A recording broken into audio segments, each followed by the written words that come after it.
अमनदीप ढाल है, उसके बाद आपका ये दीवान स्पिरिट वाला, इंडो स्पिरिट, महादेव वाले पैसे तुमने क्या बताया था, आप बताए रहे थे कि दे ही रहे थे। देखो जी, हाँ। पैसा है। इंडो स्पिरिट वाला तो 100 करोड़ रुपए एडवांस देके बैठे थे। वो तो कहते थे 100 रुपए की ज्वाइनिंग की है, 100 रुपए की ज्वाइनिंग की है। ठीक है, वो तो सबको ही बोलते थे कि जी, क्योंकि सबसे बड़ा धंधा उसी के पास था।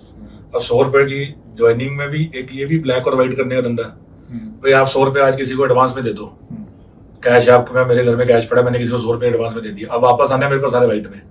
ये तो कैश व्हाइट टू ब्लैक की कन्वर्जन भी होगी, जिस जो कैश दे रहा है। क्योंकि अगर मेरे पास कैश पड़ा, मैंने आपको एडवांस दे दिया, अब आप मेरे को व्हाइट में वापस आता रहेगा। फिक्स धंधा, फिक्स मार्जिन दे दिया। उसके बाद अमन ढल 60-70 करोड़ रुपए जो मार्केट में है, उसने अमन ढल ने दिए 60 करोड़ रुपए। सारे बोलते, क्योंकि हर आदमी बोलता था ना कि हमें भी धंधा दे दो।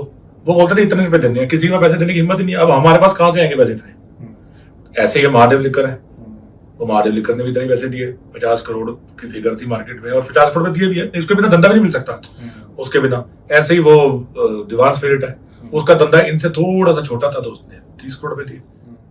बस यही, ये मतलब, और इसके सिवाय ये तो सिर्फ, ये तो मतलब ऐसा है कि जिसके मैं आपको बता रहा हूँ ना कि अगर आप एक्साइज में जाके मतलब आंख बंद करके भी पत्थर मारोगे, उसको भी पता है, हर आदमी को पता है बात। मतलब इसमें तो कुछ है ही नहीं है। मतलब ये तो मतलब नॉर्मल इंफॉर्मेशन, मतलब ऐसा वाला तो कभी सुना ही नहीं था कि ऐसा कभी हुआ आज तक। तो अमन ढल तो पंजाब में ही अभी।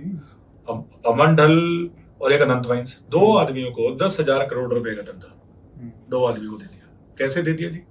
आप मेरे को बताओ, हरियाणा के अंदर पॉलिसी है, एक शहर में 6 L1 होते हैं। कंपटीशन क्या करता है? अगर एक दुकानदार ने या एक कस्टमर ने खरीदनी है, 6 दुकानें हैं, तो उसको तो फायदा ही मिलेगा ना। क्यों दी 2 आदमियों को? मतलब कोई रीजन तो बताओ कि ये 2 आदमी ही क्यों करेंगे। आप क्यों नहीं दे देते हर शहर में 2 आदमियों को, ताकि कंपटीशन, कस्टमर के लिए तो कंपटीशन ज्यादा अच्छी बात है। आप बोल रहे हो, लोग कहते हैं कंपटीशन क्रिएट करो, आप कह रहे हो रिस्ट्रिक्शन क्रिएट करो। ऐसी रिस्ट्रिक्शन क्रिएट कर दी, 2 आदमियों को सारा धंधा दे दिया। आज की डेट में अमन ढल प्रिंट को और अनंत वाइन्स पंजाब में जिस भी रिटेलर का धंधा बंद करा सकते हैं। जिसको ना माल दें उसकी दुकान बंद हो जाएगी, वो बेचारा पैसे देके मर जाएगा। आप और अच्छा, आप इसमें मेरे से नहीं, पंजाब के किसी भी रिटेलर से जो बताने की हिम्मत करेगा उससे पूछ लो। वहां भी सेम मतलब जब हिसाब किताब सब कुछ सेम है, तो चेंज कैसे होगा? सब कुछ सेम है उसके अंदर। ये तो मतलब हर तरह के पैसे लेने जाते थे। एफआईआर में तो आपका भी नाम है वैसे। अब मेरा नाम, मैं तो रिटेलर, मैं तो दिनेश अरोड़ा को जानता था। अब लोग मेरे को लोग दिनेश अरोड़ा बोलते रहते हैं। मेरा नाम अमित अरोड़ा है जी, अमित अरोड़ा। मैं दिनेश अरोड़ा नहीं हूँ। मेरे को कोई L1 का धंधा नहीं मिला, 1% का भी धंधा नहीं मिला। मेरे पास रिटेल का धंधा है, जो मैंने हाई कोर्ट से मेरे को मिला है। High court, Delhi high court से कोई जीत के लेके आया हूं मैं। मेरे पास कोई और बिजनेस नहीं था। अब मेरा नाम डाल दिया, अब नाम डाल दिया तो मैं तो इंक्वायरी ज्वाइन कर ली। मैंने तो एक भी मिस नहीं की। पॉलिसी बनाने में तो सारा काम जो है वो विजय नायर का था, समीर महेंद्रू का था, अमन ढल का था, मैडम चड्डा का था, और एक अरुण पिल्लई नाम का साउथ से। ये जो अमन ढल है वो ब्रिंडको है, और जो समीर महेंद्रू इंडो स्पिरिट है, मैडम चड्डा महादेव लिकर है, और जो ये है क्या कहते हैं, अरुण पिल्लई है। बनाया कितना होगा? अरे आप ऐसा तो मतलब मैं बता रहा हूँ, अगर कोई बंदा ड्रग्स भी बेचे तो भी इतने पैसे नहीं बना सकता। 10 करोड़ रुपए भी लगाए होंगे और 150 करोड़ रुपए कमाए हैं अभी तक। और ये सारा सिर्फ ये पैसा कमाने का तरीका नहीं था, ये एक और तरीका था। क्या किया? 100 करोड़ रुपए एडवांस दे दिए कैश में। इन्होंने 100 करोड़ रुपए अपने इलेक्शन में लगा दिए, कहीं भी हरियाणा पंजाब में इलेक्शन में लगा दिए, गोवा में लगा दिए। लेकिन अब जब वो पैसा वापस आ रहा है, पहली पॉलिसी है जिसके अंदर उन्होंने लिख दिया जी कि इस पैसे को आपको 12% देना ही पड़ेगा। नहीं तो क्या होता है, डिस्ट्रीब्यूटर और एक रिटेलर का, या डिस्ट्रीब्यूटर और एक कंपनी का रिलेशनशिप, वो दोनों आपस में डिसाइड करते हैं। अगर आप टीवी के डिस्ट्रीब्यूटर हैं, तो कोई सरकार थोड़ी बताती है कि कितना पैसा डिसाइड होगा। ये तो इन्होंने डिसाइड कर दिया, 12% फिक्स कर दिया। अब एक आदमी 10 करोड़ रुपए लगाए और हर महीने 10 करोड़ रुपए कमाए। ऐसा धंधा तो मैंने तो आज तक जिंदगी में देखा नहीं और सोचा नहीं। और ऐसा मतलब पूरे, ये तो सिर्फ वो जो वैल्यूएशन होती है ना, पेटीएम बन गया जी, 100 पेटीएम ने खोला और हजारों करोड़ का बन गया, वही चीज चल रही थी। अगर ये चलता रहता तो ये हजारों करोड़ रुपए का फ्रॉड था। ये तो सरकार के बीच में पता चल गया। मतलब इतना ओपन फ्रॉड था कि एक्साइज के पीएन को भी पता था कि क्या हो रहा है। मतलब इन्होंने क्या किया, सारी दुनिया को मार दिया और सिर्फ कुछ लोगों को जिंदा कर दिया।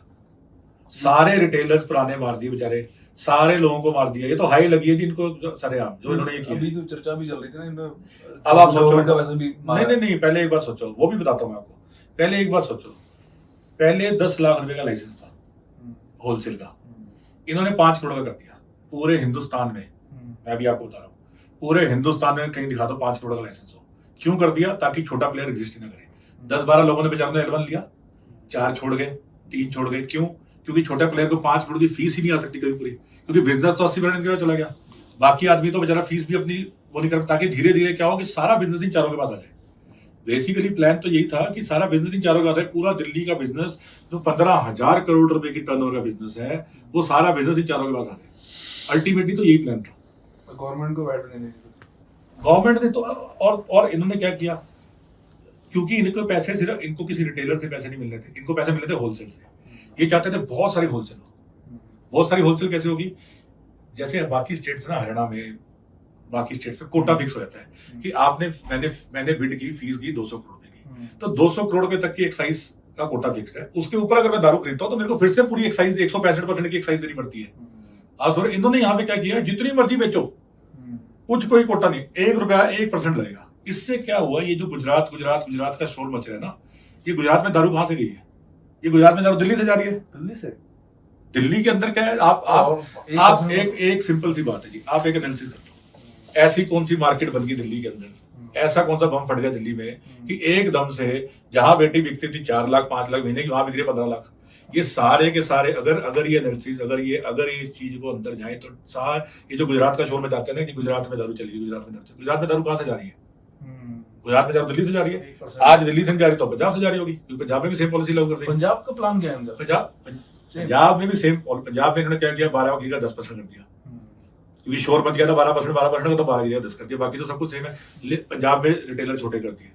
आज जहां से नहीं जा रही तो पंजाब से जा रही होगी। लेकिन ये जो दिल्ली को, ये क्या चाहते थे कि दिल्ली एक्सपोर्ट, हमारे धंधे में इसको कहते हैं एक्सपोर्ट हब बन जाए, कि भाई सारी जगह जो दिल्ली से स्मगलिंग हो, सब जगह इनको तो अपने पैसों से मतलब है ना, होलसेल के।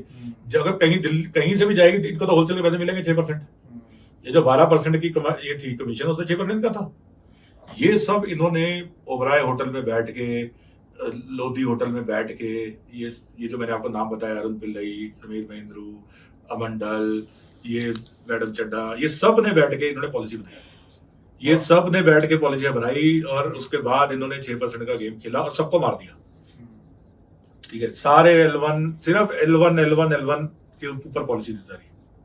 सिसोदिया तो इसमें बहुत बनाया हुआ सरकार ने, इनकी पार्टी। अब देखो जी, अब सिंपल सी बात है, ये कम से कम नहीं तो 3-4 हजार करोड़ की तो ये होलसेल पे प्राइस पे कर गए। उसके अंदर मरे भी 300-400-500 करोड़ पे तो बना ही लिया होगा। बाकी तो अब उसके सिवाय क्या किया भाई, इतना तो सबको, इतना तो मतलब कॉमन सेंस की बात है, इसमें तो कुछ है ही नहीं है।